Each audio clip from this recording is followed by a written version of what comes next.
Kung ikaw ay isang uri ng tinapay, alin ka sa mga sumusunod? A. Pandesal. B. Ensaymada. C. Wheat bread. Handa ka na bang alamin ang kahulugan ng iyong napili?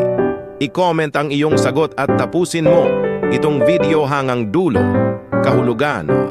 Ang pagiging pandesal ay nagpapakita ng iyong simple, ngunit mapagkumbaba, madaling makisama at palakaibigan ka. Gusto mo ang mga bagay na simple at hindi komplikado sa buhay. B. Kung ikaw ay ensaymada, marahil ay likas kang mapagbigay at mapagmahal sa iyong mga kaibigan at pamilya. Mahilig ka sa mga bagay na masarap at puno ng pagsasaya. C. Wheat bread.